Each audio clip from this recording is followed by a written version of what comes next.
Halo, kami di sini akan memaparkan materi tentang sejarah bahasa Indonesia. Sebelum masuk ke materinya, aku akan jelasin dulu tentang latar belakang dari materi tersebut.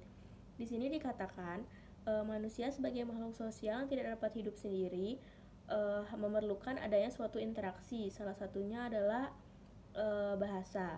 Bahasa itu sendiri digunakan untuk mempermudah manusia dalam menyampaikan pikiran, gagasan, ataupun perasaan. Bahasa lahir berbeda-beda sesuai dengan daerahnya sendiri. Muncul bahasa yang beraneka ragam. Di Indonesia merupakan negara yang memiliki lebih dari 300 bahasa daerah. Hal ini dikarenakan kondisi geografis Indonesia yang memiliki banyak pulau, sehingga terdiri banyak suku dan adat istiadat. Namun pada era globalisasi ini banyak bahasa yang masuk, contohnya bahasa asing dan bahasa pergaulan, sehingga masyarakat lebih dominan menggunakan bahasa tersebut. Dengan demikian, lambat laun bahasa baku tersebut akan memudar dan menghilang. Untuk itu, kita sebagai masyarakat Indonesia wajib melestarikan bahasa Indonesia sebagai bahasa nasional. Dalam melestarikan bahasa Indonesia, kita perlu mengetahui sejarah dan asal-usul terbentuknya bahasa Indonesia. Untuk itu, kami di sini juga akan menjelaskan materi-materi yang berhubungan dengan sejarah bahasa Indonesia. Setelah membahas latar belakang tadi, di sini juga kita akan membahas beberapa rumusan masalah.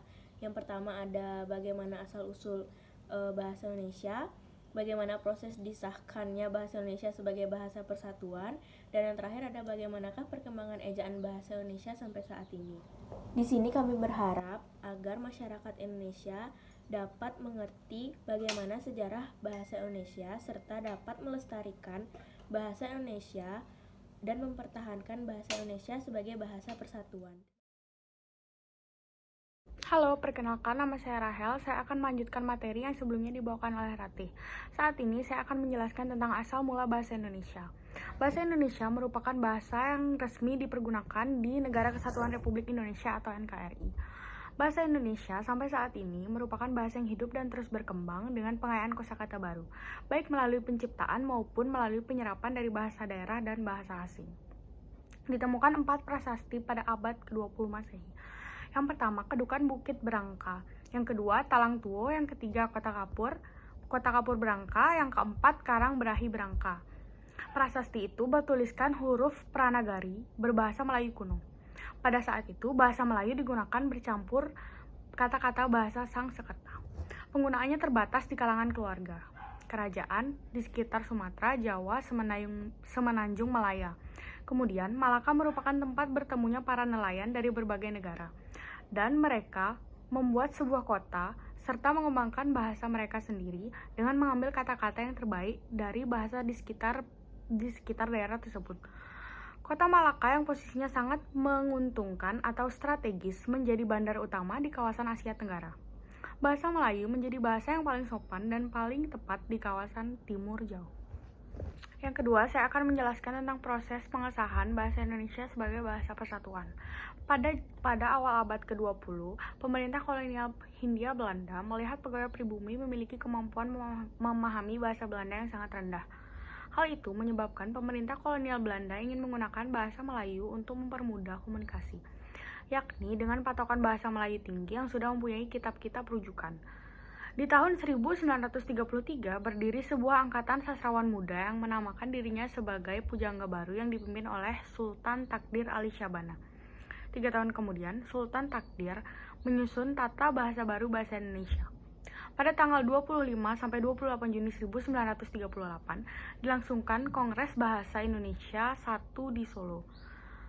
Kongres tersebut menghasilkan bahwa usaha pembinaan dan pengembangan bahasa Indonesia telah dilakukan secara sadar oleh cendekiawan dan budayawan pada saat itu. Pada 18 Agustus 1945, sehari setelah kemerdekaan, ditandatanganilah Undang-Undang Dasar 1945. Pada bab 15 pasal 36, ditetapkan secara sah bahwa bahasa Indonesia adalah bahasa negara. Terima kasih. Di sini saya akan menjelaskan materi tentang perkembangan ejaan bahasa Indonesia sampai saat ini. Sebelum saya menjelaskan materi tersebut, perkenalkan, nama saya Gusti Bagus Rama Mesa Putra, NIM 820-22129. Ejaan merupakan keseluruhan aturan atau tata cara untuk menulis suatu bahasa, baik yang menyangkut lambang bunyi, penulisan kata, penulisan kalimat, maupun penggunaan tanda baca. Ejaan bahasa Indonesia mengalami beberapa kali perubahan. Perubahan yang terjadi mempunyai tujuan penyempurnaan, yaitu ejaan republik dan ejaan pembaharuan. Ejaan republik. Yang pertama, ejaan republik merupakan ejaan penyederhanaan dari ejaan Van Ophuijsen. Ejaan republik berlaku pada tanggal 19 Maret 1947. Pada waktu itu yang menjabat Menteri Pendidikan, Pengajaran dan Kebudayaan Republik Indonesia, yaitu Mr. Suwandi. Beberapa perbedaan yang tampak dalam ejaan republik dengan ejaan Van Ophuijsen, yaitu yang pertama, gabungan huruf O dan E, Van Ophuijsen diganti dengan U dalam ejaan republik. Bunyi hamzah dalam ejaan Van Ophuijsen diganti dengan K dalam ejaan republik. Kata ulang boleh ditandai dengan angka 2 dalam ejaan republik. Huruf E taling, E pepet dalam ejaan republik tidak dibedakan. Tanda trema dalam ejaan Van Ophuijsen dihilangkan dalam ejaan republik. Agar perbedaan kedua ejaan itu lebih jelas, contohnya itu seperti ini. Di ejaan Van Ophuijsen itu hurufnya contoh itu seperti kata umur. Nah, di ejaan Van Ophuijsen itu menggunakan huruf O, E, M, O, E, R. Itu seperti umur, dan di ejaan republik seperti biasa yang sampai saat ini digunakan U, M, U, R, umur. Nah, contoh yang kedua itu seperti kubur, K, O, E, B, O, E, R. Itu kubur yang di dalam ejaan Van Ophuijsen. Sedangkan di ejaan republik yang digunakan sampai saat ini itu seperti biasa kubur. Yang kedua yaitu ejaan pembaruan. Ejaan pembaruan merupakan suatu ejaan yang direncanakan untuk memperbarui ejaan republik. Penyusunan ejaan ini dilakukan oleh Panitia Pembaharuan Ejaan Bahasa Indonesia. Pada tahun 1957, panitia itu berhasil merumuskan patokan ejaan baru. Akan tetapi, panitia tersebut tidak pernah mengumumkan secara resmi, sehingga ejaan itu pun belum pernah diberlakukan. Ejaan pembaruan ialah disederhanakannya huruf-huruf yang berupa gabungan konsonan dengan huruf tunggal. Contohnya itu gabungan konsonan DJ diubah menjadi J. Gabungan konsonan TJ diubah menjadi TS. Gabungan konsonan eng diubah menjadi en. Kecuali itu, gabungan vokal AI, AU, dan OI atau yang lazim disebut diftong ditulis berdasarkan pelafalannya itu menjadi I, AU, dan O. Sekian penjelasan dari saya. Maaf jika penjelasan saya ini masih banyak kurangnya. Terima kasih.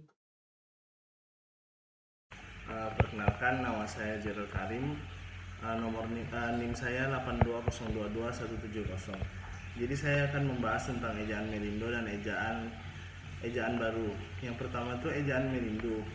Kepanjangannya itu ejaan Malaysia Indonesia. Merupakan hasil perumusan ejaan Melayu Indonesia pada tahun 1959. Perumusan ejaan Melindo ini diawali dengan diselenggarakan Kongres Bahasa Indonesia yang kedua pada tahun 1945 di Medan, Sumatera Utara. Bentuk rumusan ejaan Melindo ini merupakan bentuk penyempurnaan ejaan dari sebelumnya. Namun ejaan Melindo ini belum sempat dipergunakan karena pada masa-masa itu terjadi konfrontasi antara negara kita yaitu Republik Indonesia dan pihak Malaysia. Dan yang kedua itu ejaan baru. Ejaan baru itu pada dasarnya merupakan lanjutan dari usaha yang telah dirintis oleh Panitia Ejaan Melindo. Para pelaksananya pun di samping terdiri atas Panitia Ejaan LBK dan juga Panitia Ejaan dari Malaysia, panitia itu berhasil merumuskan suatu konsep ejaan yang kemudian diberikan ejaan baru. Panitia itu bekerja atas dasar surat keputusan Menteri Pendidikan dan Kebudayaan nomor 062/67 tanggal 19 September 1967. Perubahan yang terjadi pada ejaan baru atau ejaan LBK yakni sebagai berikut. Yang pertama itu gabungan konsonan DJ diubah menjadi J.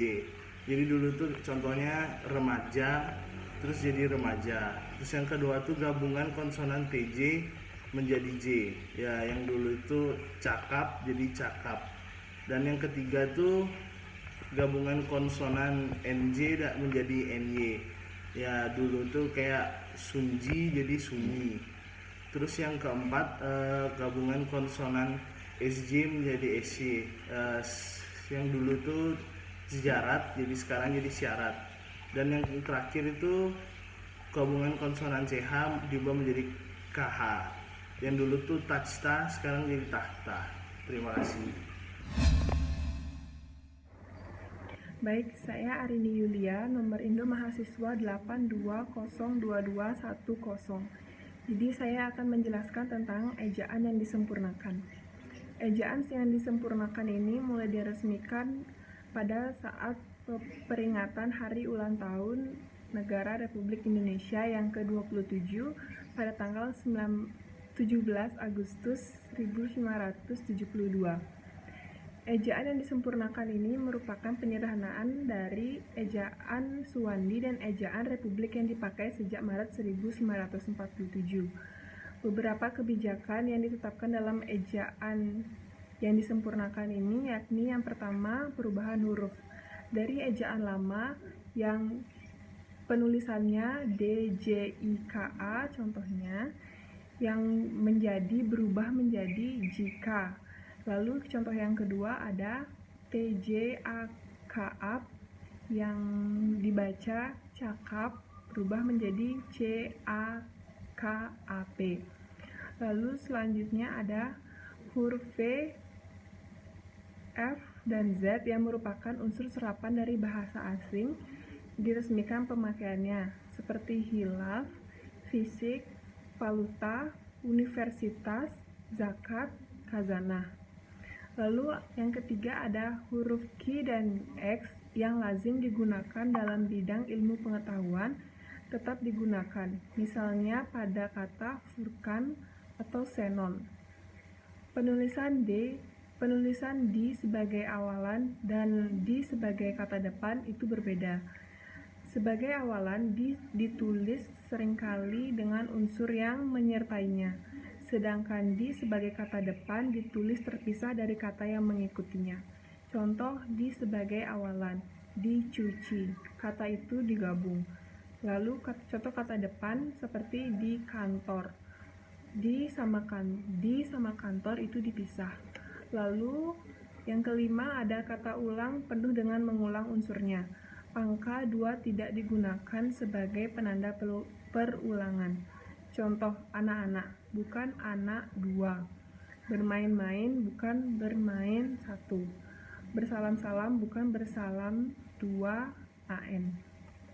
Secara umum, hal-hal yang diatur dalam EYD adalah sebagai berikut. Yang pertama, penulisan huruf termasuk huruf kapital dan huruf miring. Yang kedua, penulisan kata. Yang ketiga, penulisan tanda baca. Yang keempat, penulisan singkatan dan akronim. Yang kelima, penulisan angka dan lambang bilangan. Lalu yang terakhir ada penulisan unsur serapan. Sekian, terima kasih. Perkenalkan, nama saya Igusti Putu Arya Krisna, NIM 820222148. Di sini saya akan menjelaskan tentang ejaan bahasa Indonesia atau juga disebut dengan EBI. Sebelum saya menjelaskan lebih jauh tentang ejaan bahasa Indonesia atau EBI, kita wajib mengetahui apa itu ejaan.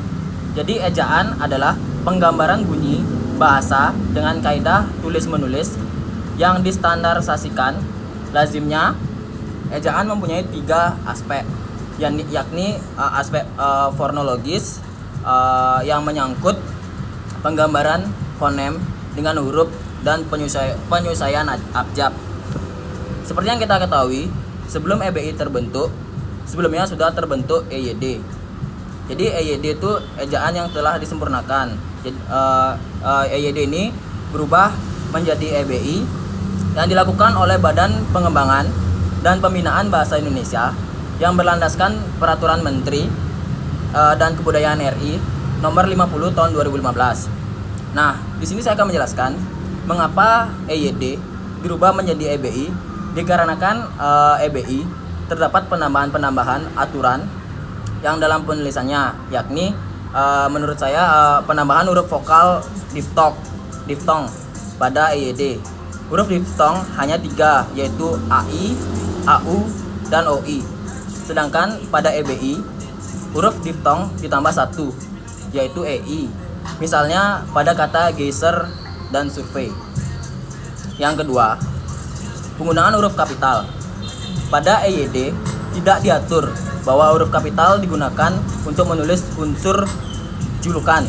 Sedangkan dalam EBI, unsur julukan ditulis dengan awal huruf kapital.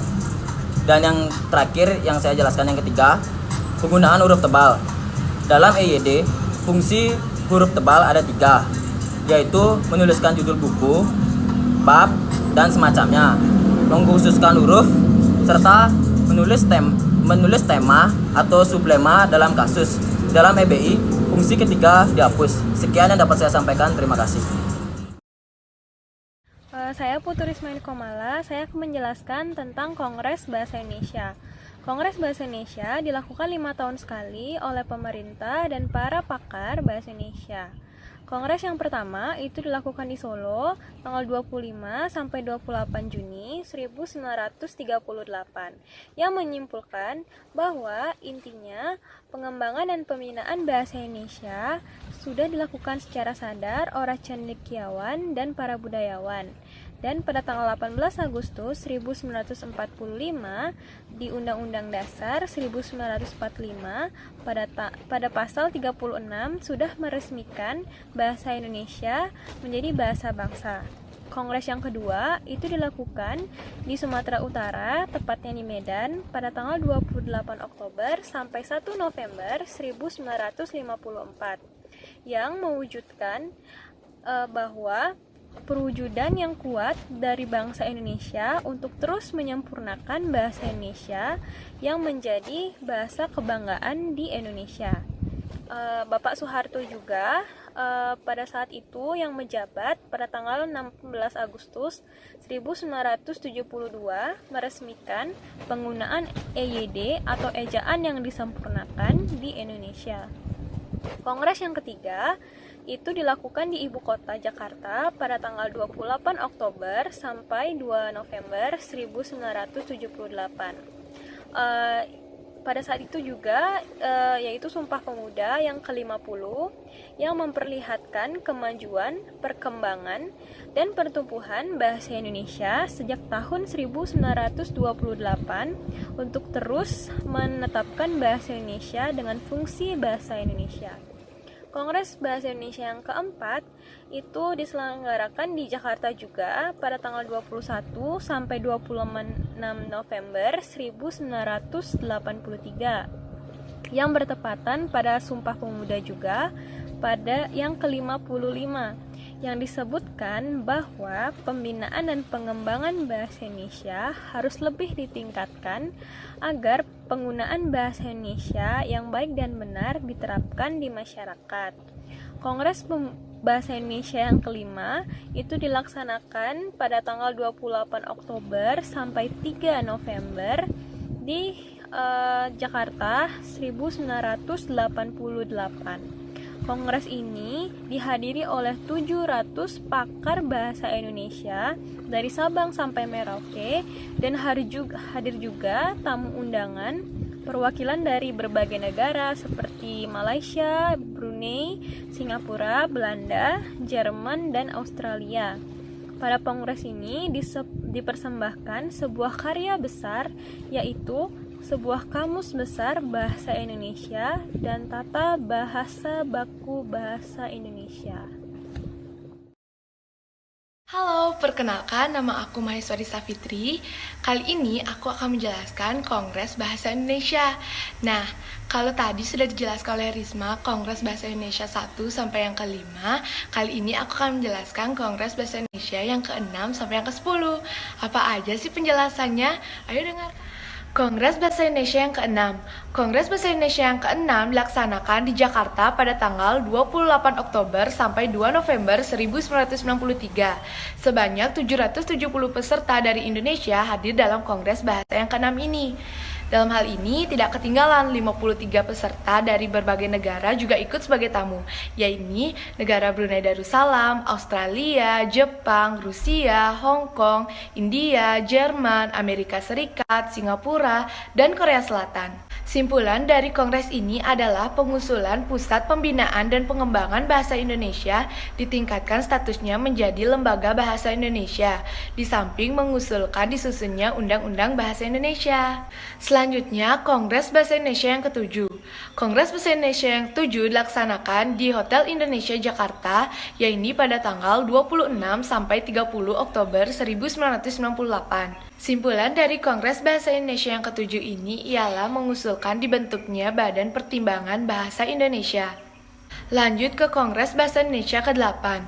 Kongres Bahasa Indonesia ke-8 diselenggarakan di Jakarta yakni pada tanggal 14 sampai 17 Oktober 2003. Pada Kongres Bahasa kali ini, para pakar dan pemerhati bahasa Indonesia menyimpulkan bahwa berdasarkan Kongres Sumpah Pemuda pada tanggal 28 Oktober 1928 menyatakan bahwa para pemuda memiliki satu bahasa, yakni bahasa Indonesia, sehingga bulan Oktober dijadikan bulan bahasa. Agenda pada bulan bahasa adalah berlangsungnya seminar bahasa Indonesia di berbagai lembaga yang memperhatikan bahasa Indonesia. Selanjutnya, Kongres Bahasa Indonesia ke-9. Kongres Bahasa Indonesia ke-9 dilaksanakan di Jakarta pada tanggal 28 Oktober sampai 1 November 2008. Kongres ini juga memperingati 100 tahun Kebangkitan Nasional, 80 tahun Sumpah Pemuda, dan 60 tahun berdirinya Pusat Bahasa. Dalam hal ini dicanangkannya tahun 2008 sebagai tahun bahasa, maka sepanjang tahun 2008 diadakan kegiatan kebahasaan dan kesastraan. Sebagai puncaknya dari seluruh kegiatan kebahasaan dan kesastraan serta 80 tahun Sumpah Pemuda, maka diadakanlah Kongres Bahasa Indonesia ke-9 ini. Kongres ini membahas 5 hal utama, yaitu bahasa Indonesia, bahasa daerah, penggunaan bahasa asing, pengajaran bahasa dan sastra, serta bahasa media massa. Kongres Bahasa ini berskala internasional yang menghadirkan pembicara-pembicara dari dalam dan luar negeri. Pakar bahasa dan sastra yang telah melakukan penelitian dan mengembangkan bahasa Indonesia di luar negeri diberikan kesempatan untuk memamparkan pandangannya dalam Kongres Bahasa Indonesia ke-9 ini. Yang terakhir adalah Kongres Bahasa Indonesia ke-10. Kongres Bahasa Indonesia ke-10 dilaksanakan di Jakarta pada tanggal 28 Oktober sampai 31 Oktober 2013. Simpulan dari Kongres Bahasa Indonesia ke-10 ini ialah Menteri Pendidikan dan Kebudayaan atau Mendikbud merekomendasikan hal-hal yang perlu dilakukan oleh pemerintah. Rekomendasi tersebut berdasarkan laporan Kepala Badan Pengembangan dan Pembinaan Bahasa serta 6 makalah pleno tunggal. Di antaranya adalah 16 makalah sidang pleno panel, 104 makalah sidang kelompok yang tergabung dalam 8 topik diskusi panel dan diskusi yang berkembang selama persidangan. Baik, itulah tadi pemaparan tentang sejarah bahasa Indonesia dari kelompok kami. Mohon maaf jika ada salah kata dan ucapan. Akhir kata saya ucapkan terima kasih. Sampai jumpa.